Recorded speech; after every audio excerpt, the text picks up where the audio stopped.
Now let's get it started. Let's get it started. Play ball! First loss for Amorin in 2025. They lost that game against Brighton 3-1. That game happened at Old Trafford. Old Trafford is not a fortress again. Those days when we are growing up, when you are going to Old Trafford, you will be you'll be afraid. But now everybody goes there and at least hope for a draw. This game they lost 3-1. If you look at that game, it's almost a 50-50 game. Brighton played and got all their chances, but Manchester United, they have a long way to go for Amorin to get his style or get his player working. Okay, if you look at that game again, we saw the sign last week against Southampton. Southampton probably in the first half would have scored maybe 2 or 3 goals, but they didn't score their chances. Then Amar scored the hat-trick. But again, the same thing happened at Old Trafford again this weekend. They had a couple of chances, but this time Brighton scored. Like if you look at the same thing we said about the other game against Southampton, you said the scoreline does not tell the full story. In this game now, the scoreline does not tell the full story because you saw Man United go on and create chances, performed. You saw players running, defending. I think they were on their way for a comeback. If you look at the game, probably what are they coming back from? They were away from a comeback from 2-1. Score 2 first. No, they were away from 2-1. See, you concede goals like that. You concede definitely. Southampton. This is the third time Southampton is winning against Man United, and this is the 7th one in the last. Brighton in the last 15 games they've won 7. To tell that since they came from promotion, they've won 7 out of the last 15. That's Brighton, and this is the third time in a row they are beating Man United, which means that they don't get Man United this thing for body small. But now you understand that they were already 2-1 up, and Man United were fighting tooth and nail to get the comeback, at least get an equalizer until the what's his name. The sharer of goals went to share his goal to Gota, and Sota, Jorginho Sota, and that was where the game everybody just lost up. If you even see the reaction of everybody, they just lie down on the floor like it's over because they know from 3 goals down you can't come back. Okay, so if you look at that game, this is the 12th goal they have conceded in last 5 home games. That means Old Trafford is like a basket. Once you go there, you just pour in goals anyhow. Imagine 12 goals in 5 games at home. That's average of 2 goals plus. You concede at home in the last 5 games. It's very poor for Manchester United. And they say it's the theater of dreams, and everybody has the right to dream. So I guess clubs and small clubs now are finding out that we can go here and dream. If you can't dream in your own home stadium, at least you can dream in Manchester United Stadium. But you see, we still come back to the same talking terms.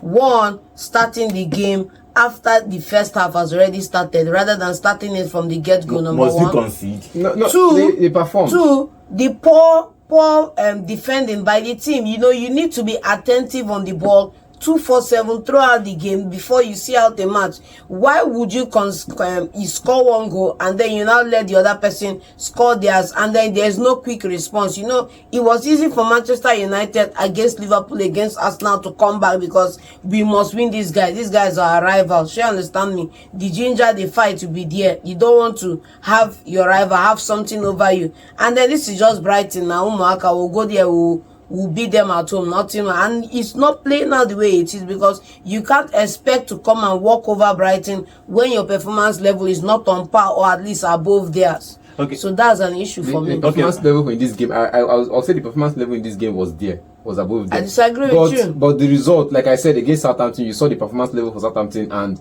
the results were not in their favor. In this game, the performance for Man United was there. I disagree. Results did not favor them because look at the goal from Mitoma, the cross in. Mazraoui was on it.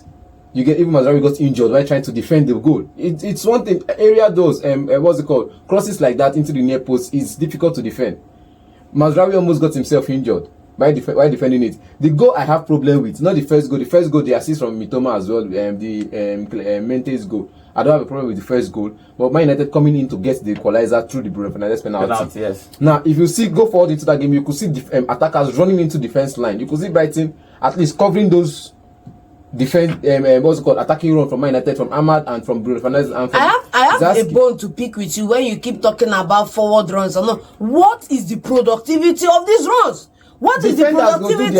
Because they have not been able to score anything from all these runs, and you come in here every time to come and say make it run. But how far now? How far? John, what's up? If not, other player go to say he has earned the right. Baba, as if that Man talk United have earned the right to make the runs and not score. Come on. No, because look at the and that's why you lose. Look at it. That's why they lose. See, if you can't keep criticizing the performance of the team when you see that there's something there. If there's Bro, something there, look at the performance from the other team. There's no performance. No performance, man. Against Southampton, we said results. No performance. Ahmad pulled out the hat-trick. Against Southampton, we said there was no performance in the first 80 minutes of the game until towards the end of the game. The hat-trick was not just single-handed magic. There was Eriksen in the side who created spark. The hat-trick was player brilliance. One player's brilliance. There were players who performed to get the hat-trick.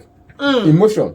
The 1-2s, all of them. Players are involved. How many seconds ago was the performance? I'm just like, for this game now, if performance no day, I will come here, I will call everybody out as he be. They delete and everybody. You know, I know they hold back. Let's talk about the tactics, because I've noticed something with Amorin. He starts Fernandes as probably one of the 10s. One of the 10, yes. So once maybe about 60 minutes, he removes probably Bugatti and puts him. Why not start him as a midfielder if you think that is always going to work for you? Why don't you start more attacking players in your squad? Because it looks like you want to defend. If you play Bugatti and Meno is not really an attacking player. And you put all you are hoping that your front three will do something, which is not working. Why not to start a whole lot of attacking players? If you attack and lose, you know you have lost. You know, the thing is, if you want to attack, you also need to have cover at the back. Bruno Fernandes, we are seeing a 3-4-2-1. That's what we are seeing. But if you look at the midfield, actually, you have Bugatti in the midfield, and Meno in the midfield, and Bruno Fernandes. That's what we have in the midfield.